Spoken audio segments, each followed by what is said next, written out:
Assalamualaikum warahmatullahi wabarakatuh. Perkenalkan, saya Nakia Tasya Puspita dari Universitas Teknologi Yogyakarta dengan jurusan Sistem Informasi. Pada kesempatan kali ini, saya akan menjelaskan langkah dalam pengolahan data untuk mata kuliah Big Data. Langkah dalam pengolahan data ada 3, yaitu retrieving, cleansing, dan manipulating. Langkah pertama, retrieving, yaitu pengambilan data atau mengekstraksi data sesuai dengan query atau perintah yang diberikan oleh pengguna ataupun aplikasi. Ketika data sudah diekstrak, biasanya terdapat banyak kesalahan seperti data yang masih kosong. Data ini disebabkan karena data yang tidak diisi maupun data yang hilang selama proses penginputan, hingga data yang tidak sesuai dengan format. Sehingga diperlukan proses cleansing atau pembersihan untuk memperbaiki dan merapikan data agar dapat diolah. Kemudian,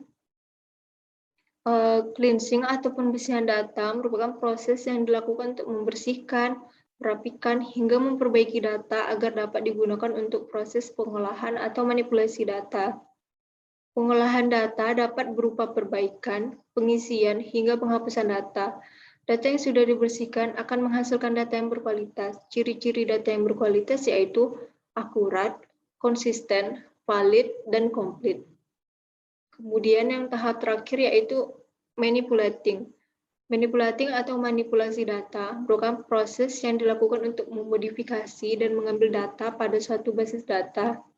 Contohnya yaitu filtering dan sorting, di mana data difilter dan hanya menampilkan data yang kita inginkan, yang diurutkan sesuai dengan kolom yang kita inginkan, juga bisa secara ascending atau descending.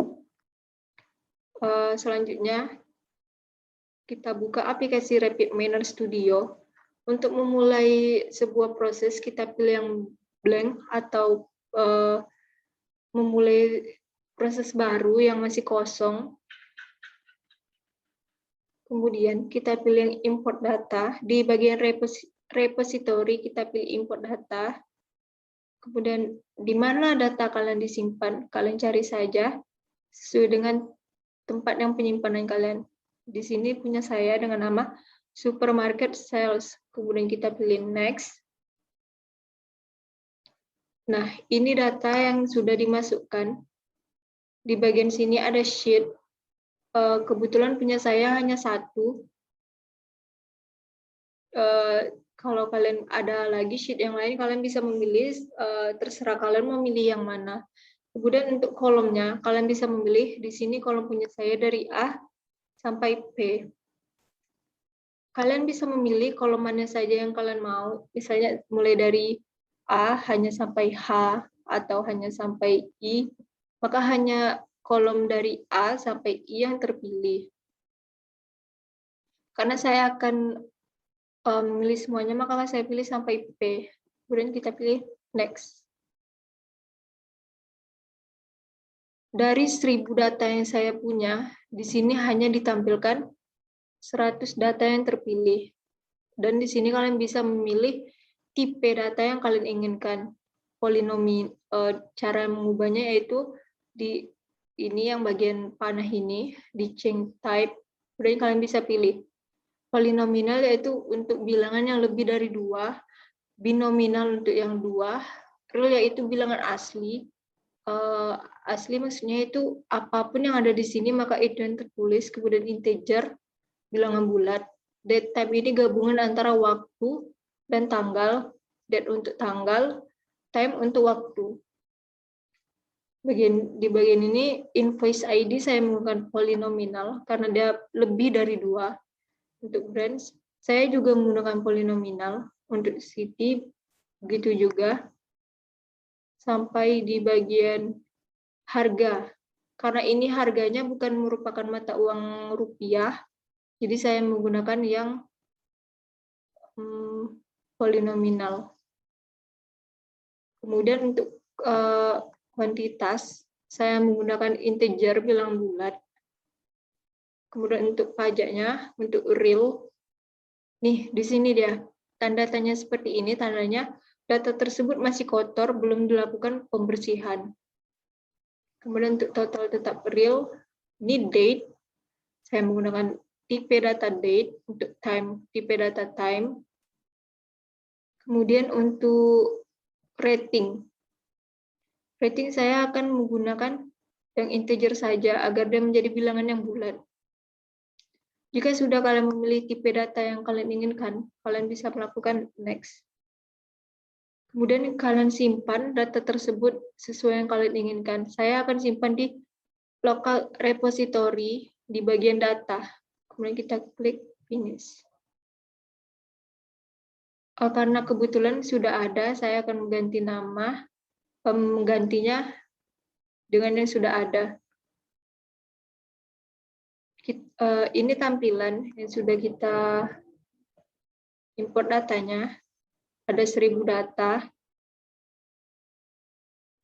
Untuk melakukan retrieving, kita kembali ke bagian desain yang ini.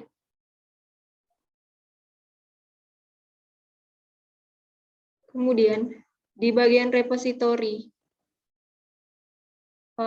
nanti kalian akan tampilannya akan seperti ini.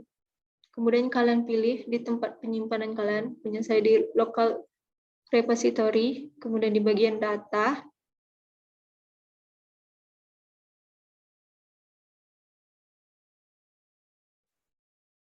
Kemudian yang ini punya saya. Kita klik 2 kali, kemudian tahan, tarik ke sini. Nah, di sini kan sudah terlihat retrieve supermarket sales. Maka ini sudah masuk ke tahap retrieving atau mengekstrakan data. Jika kita klik run yang tombol run ini, maka dia nggak bisa, karena dia belum tersambung ke port yang ini. Maka kita tinggal sambungkan saja dari sini ke sini, kemudian kita run. Nah, di bagian statistik, kita bisa melihat data yang missing atau data yang masih kotor belum di cleansing. Nah, inilah yang disebut dengan tahap retrieving, yaitu tahap pengekstrakan data, sehingga kita bisa tahu data mana saja sih yang masih missing, yang belum ada nilainya gitu kan. Kemudian selanjutnya kita lanjut ke tahap cleansing. Di bagian sini operator kita klik, kita ketik missing. Ini yang missing. Kemudian di bagian missing ini kan kita banyak bagiannya nih, replace, input, declare, replace, remove, isi data, fill atau isi data, masih banyak lagi kan. Kita pilih yang replace missing values. Caranya sama, kita klik 2 kali, dan tarik, tahan, kita letakkan di sini, di garis yang sama dengan retrieve tadi. Maka dia terlihat replace missing values. Nah, di sini, di bagian parameters, kalian bisa pilih, kita lihat lagi, data yang hilang aja tadi, data apa aja. Bagian kuantitas, pajak, sama harga jual. Kembali ke desain, kemudian yang ini, replace missing values, atributnya kita pilih, kalau untuk all itu untuk semua data. Karena tadi, karena di sini saya akan beritahu satu-satu terlebih dahulu, all untuk semua data, single untuk hanya satu data, subset itu untuk beberapa. Saya coba yang single dulu, kemudian atributnya kita pilih. Tadi yang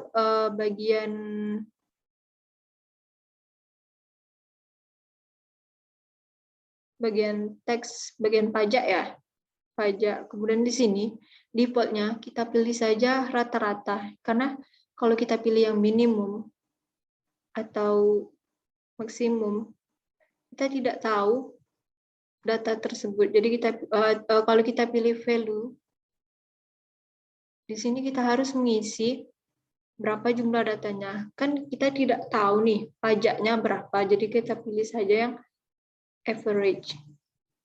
Kemudian kita run. Di bagian statistik tadi kita lihat yang untuk pajak. Nih, pajak. Yang tadinya ada ya kan, saya lupa tadi berapa. Sini jadi 0. Kemudian tinggal bagian yang ini, harga jual sama kuantitas. Kita kembali ke desain. Untuk menambahkannya, kita coba yang tadi, kita ambil lagi ini, klik 2, tahan, letakkan di sini.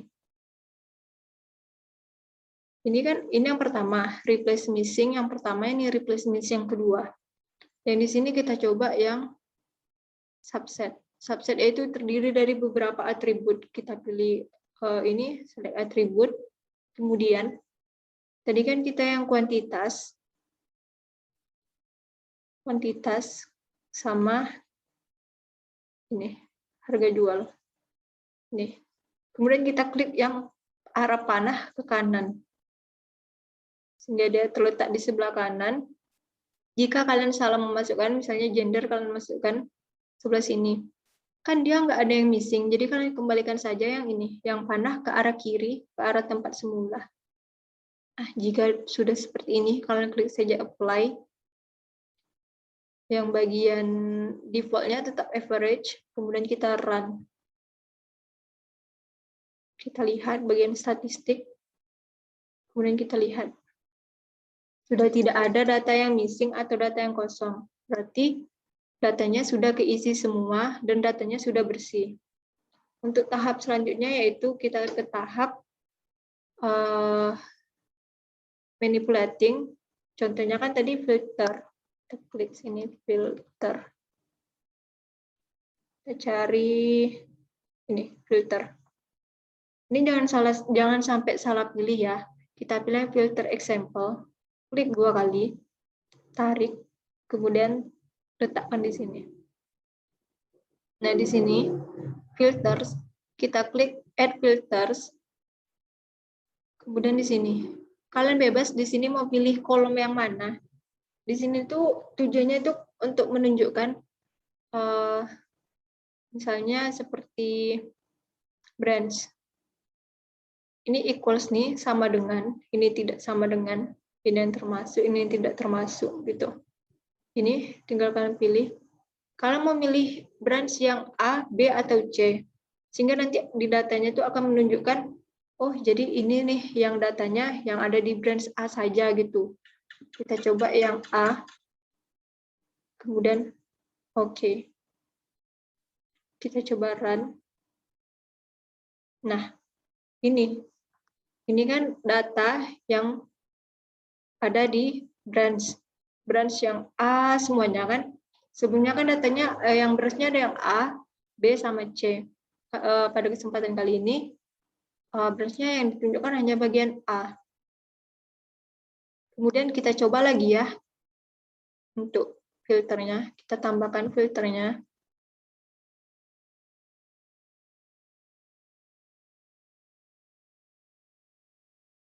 Tambahkan filternya. Ini yang bagian add in try, tambahkan.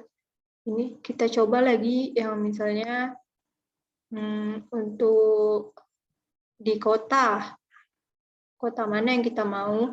Misalnya di kota Mandalay.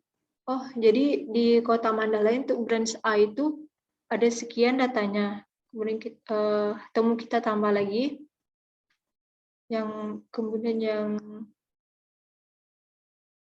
untuk pembayaran. Kita coba yang pembayarannya. Yang cuman untuk berapa orang sih yang pembayarannya menggunakan cash gitu kan di kota Mandalay yang di branch A. Kita klik OK. Kemudian kita run.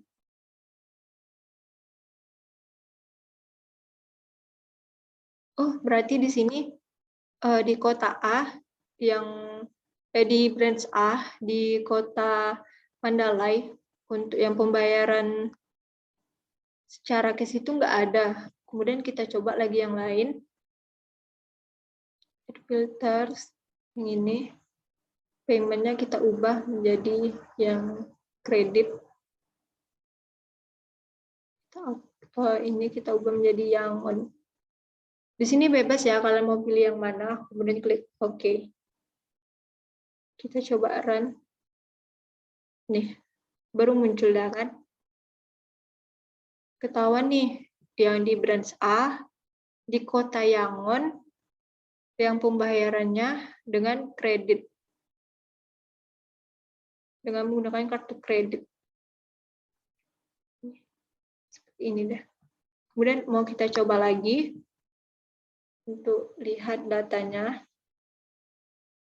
Tambahkan sesuai rating. Kita lihat sesuai rating. Ini rating. Yang ratingnya tuh sama dengan, atau kita pilih aja yang di atas. Di atas, kita isi di sini di atas 4. Yang ratingnya di atas 4. Atau ratingnya kita ganti di atas 6. Kemudian kita klik OK. Kita run. Maka dia akan menampilkan branch A di kota Yangon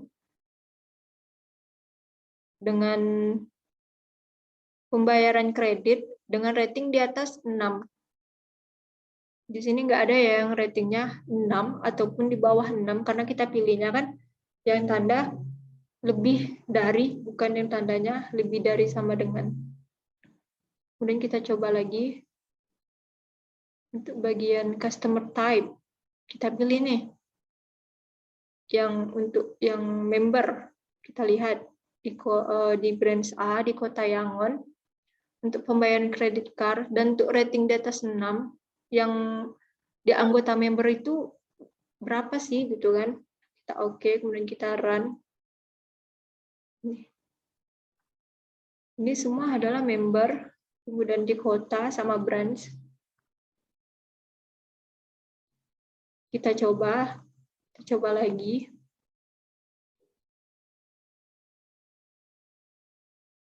Yang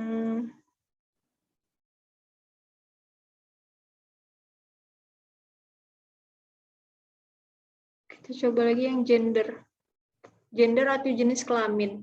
Kita mau lihat yang perempuan tuh ada berapa sih, yang laki-laki ada berapa. Female kita pilih, kemudian kita klik OK. Kita run. Nih.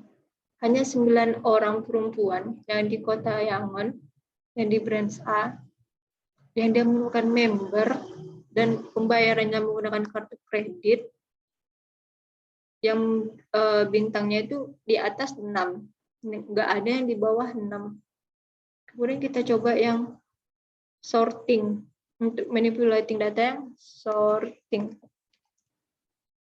Yang sort yaitu mengurutkan data dari yang terbesar ke yang terkecil, atau bisa juga yang dari terkecil ke yang terbesar. Yang ini sort, kita klik dua kali, kemudian kita tarik, kita tahan di sini, letakkan di sini. Ini. Yang ini, yang di parameter ini, yang sort by, kita pilih edit list. Nih, kita masukkan nih. Mau yang kita urutkan dari, misalnya dari rating. Ini kalau ascending nih, dia dari kecil ke terbesar. Kalau descending nih, dari besar yang ke terkecil. Kita coba yang descending, kemudian kita klik apply.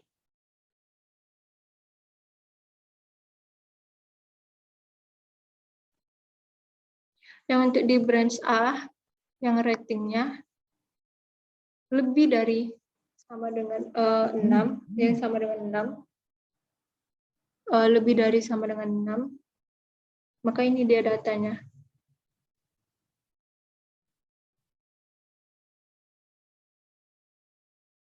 Jadi urutannya itu mulai dari retrieve paling kiri ke paling kanan. Retrieve yaitu seperti tadi, kita ekstrak datanya, kemudian kita bersihkan ini di bagian replace ini, agar data yang tadinya tanda tanya atau data yang tidak terisi bisa terisi. Kemudian baru di tahap manipulating untuk filter dan sort. Baiklah, sekian yang dapat saya sampaikan untuk penjelasan langkah pengolahan data untuk mata kuliah Big Data.